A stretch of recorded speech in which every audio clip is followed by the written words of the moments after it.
One night I was browsing through YouTube and a very interesting video came up onto my feed. It is titled, "Why Credit Cards Are a Scam." As someone who talks a lot about credit cards and owns a lot of credit cards, this obviously piqued my interest. Like, am I doing something wrong? Am I unintentionally promoting some sort of multi-level marketing Ponzi scheme? So of course I watched the video and I learned two things. The first thing that I learned was that no, credit cards aren't a scam. And I'm not promoting a Ponzi scheme, thank God. But the second thing that I learned was that there were a lot of cold hard truths about credit cards and banks that this video brought up. That's why today we'll be doing something a little bit different and I will be sort of reacting to this video so that way I can show you guys what I saw and add my 2 cents to it. Before we begin, let me add a quick backstory behind this YouTube channel. This credit card video was made by a channel called Cracked. Surprisingly, it's not a chiropractor channel, which seems to be a missed opportunity, but instead it's a comedy channel. And much like the rest of the videos that they post,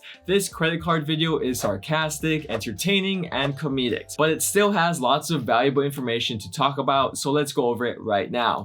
Want to have money without having money? Want to go to stores and get things because you want them? Then use my Horton card. It's reliable, it's no fuss, it's a fancy plastic IOU card that will have you swimming in debt for the rest of your and your offspring's life. Within the first few seconds of this video, he already perfectly described what a credit card does. It's an IOU card and it lets you buy things that you want or need without actually having the money in your bank account. That's the beauty, but also downfall of how credit cards work. It's kind of like alcohol. If you use it responsibly, you feel great. But if you use it a bit too much, more than you could handle, then it's the worst feeling in the world. Depending on how bad you screw up, you'll be hungover in debt for months or even years. And to make sure you feel comfortable with spending money you don't have, we'll use this comedian to make you feel like it's no big thing. I'm from that TV show that's doing reasonably well, so I've got a sense of humor about spending money on stuff I don't need. Just charge my card, buddy. Whatever, it doesn't really matter to me because I'm mostly excited to get cash back. Relatable. This isn't really a big deal, but banks, just like many other big companies, use celebrity endorsements. You had Samuel Jackson with Capital One, and a more recent one is Kevin Hart with Chase. I don't know why Chase uses people that no one will recognize when they could use people like me. Chase. It's Chase for Chase. Another missed opportunity. Why use gross paper covered with pictures of dead guys when you can use my square piece of dinosaur carcass with numbers on it? In fact, nowadays, you have to have a square of recycled soda bottle because how else would you even be able to purchase your online subscription to watching what used to be free? He brings up another point that I never really noticed. As more and more things are moving online and e-commerce is growing year after year, you kind of want a credit card to buy all of this stuff. However, 9.9 times out of 10, whenever you are buying something online, you usually have the option to use a debit card or PayPal as well. So you technically don't have to use a credit card. But I for sure rarely use cash nowadays. I keep like $20 in my wallet, and that's about it. Like, do you guys carry a lot of cash in your wallet, or do you even use cash at all? To get a roof over your head, you need to earn credit, which is really just showing you own a little square that you have to pay off continually. Somehow that's what makes you trustworthy and shows you're good with money. We've made it impossible to live without our plastic numbers swiper. Yeah, it's kind of crazy that such big purchases rely on your credit score. Like, you can't buy a house or you can't buy a car unless you have decent credit. And probably the best way to build credit early is with credit cards. We're putting chips in some of them now. Look at that. It's kind of a pain in the ass. Also a pain in the ass? You can't even use these everywhere. You can use it in some places that pay me to accept your card. Otherwise, you can just use money, which is what people who are taking your money would prefer. I'm an expensive middleman who's charging everyone extra for using my plastic cutout. Also, you'll probably need a different swipey swiper when my card doesn't work at one place where another one does work. Not sure how many of you knew this, but Visa, MasterCard, Discover, and American Express are all called payment networks. Discover and Amex are both credit card issuers, and payment networks. That's why you don't see just a Visa credit card, because they are not a credit card issuer. They have to pair up with banks like Chase. Payment networks charge the merchant a percent of each transaction when they use their service. That means every time you are swiping your card somewhere or using it online, that payment network gets a percent of that transaction. Here is a chart showing you approximately how much that payment network will charge. Discover and Amex charge more than Visa and MasterCard. That's why Visa and MasterCard are usually accepted at most places, while Amex and Discover aren't as common. That's also why a lot of places just don't take American Express altogether. Next time you go to a store, website, restaurant, and so on, take note of the sign saying we accept Visa or MasterCard, etc., because now you know the reasoning behind it. Is it harder to keep track of how much you're spending when you don't physically see the presidentially decorated paper strips leaving your hands? We're counting on it, especially when we encourage you to go paperless. We'll say it's for the environment, but it's really because we know if we send you emails of the charges you made, you'll only skim the email, if you're reading them at all.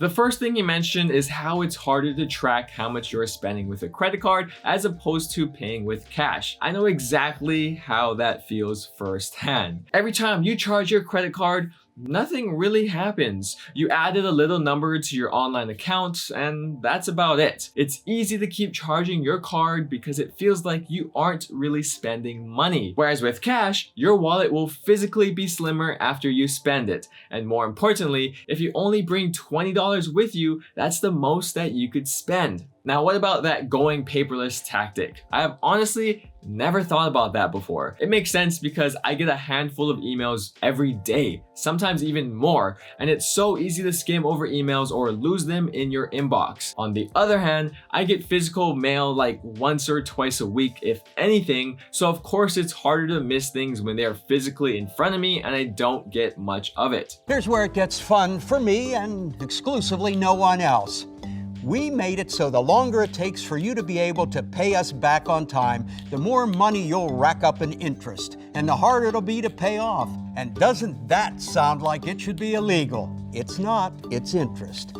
Interest is a random percentage we charge you because you made charges. This is going to get pretty technical and pretty crimey, so let's look at a graph. If you're the average American credit card holder, then you owe more than $10,000 in debt. Let's say your interest rate is 24.99% and you're paying off just the minimum because times are tough, or because times are normal. That means that in 10 years, you'll have paid more than $26,000 and still owe over $11,000 more, and that's just 10 years. After 50 years, you'll have paid $165,729 and still owe more than $17,000.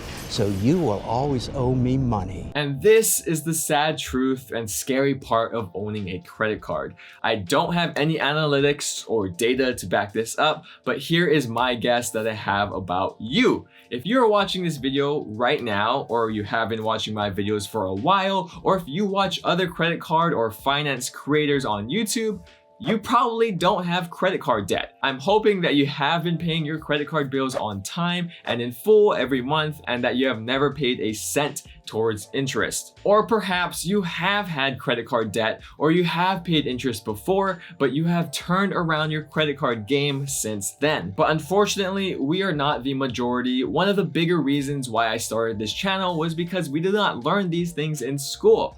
I want to say that almost 100% of what I know about credit cards came from either my parents, friends, or the internet. Almost none of that came from school, including college, and I graduated with a marketing and finance degree. That is why I'm here, and that is why I thank you guys so much for watching my videos, subscribing, and supporting my channel. We need more people to learn about how to be financially responsible like you and I, so that way they don't have to be in credit card debt or pay thousands of dollars in interest and ruin their credit score. Sure, some people do live paycheck to paycheck and need to have some form of credit card debt in order to live. But I am also sure that there are way more people who are in credit card debt because they don't understand how credit cards work, or they are not financially responsible with that. We need to change that. But the more you use our card, the more worthless things we'll give you. All right, yes, let's hear it for stuff, or even better than stuff, cash back. which is just a tiny portion of money that you'll use to pay off the debt. But of course, you'll never see actual money.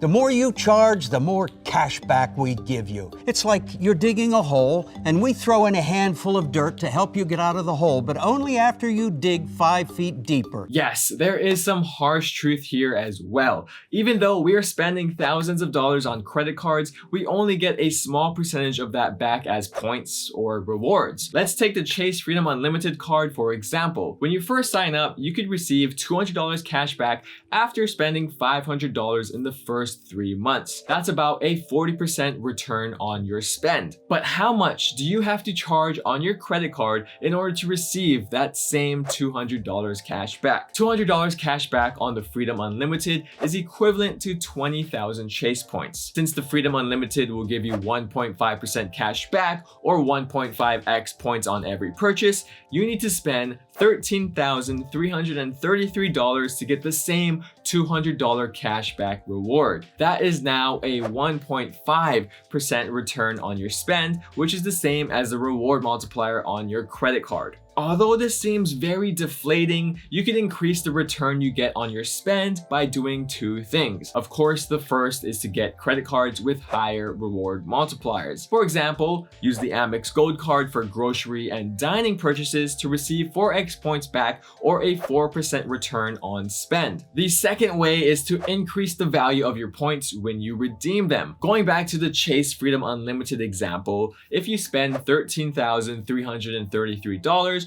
you will get 20,000 Chase points. Then use those 20,000 Chase points for cash back at a 1 cent per point value to get $200 worth of total value. But what if instead of redeeming for cash back, you transfer those same points to a travel partner because you have the Chase Sapphire Preferred? That redemption method will then give you a value of around 2 cents per point. So now you just need to spend around $6,666 to get the same $200 worth of points if you're going to use it to transfer it to a travel partner. That is why it is so important to not only find the best credit cards for your spending habits, but also redeem your points for the highest value method for your specific scenario. Also, if you aren't using a credit card, you are going to be paying cash. And when you pay with cash, you don't get any points or cash back, which is a 0% return on your spend. You also don't get purchase protection, travel benefits, credits, fraud protection, and more.